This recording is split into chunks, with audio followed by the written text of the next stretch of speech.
Kanina kumakain lang, ngayon aalis na naman. May bigla kasing tawag ng trabaho. So, prepare muna sila para umalis ngayon.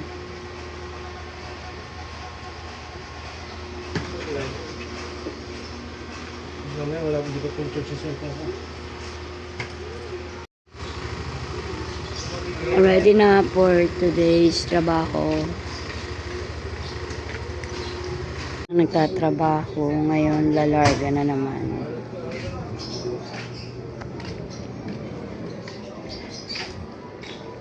So, di mo na ako kasama ngayon kasi dito ako maiwan sa bahay. Reklamo na reklamo, mainit. Ngayon na reklamo naman yung uulan. So, bukas na lang ulit yung trabaho namin dito sa bahay. Dahil aalis naman sila.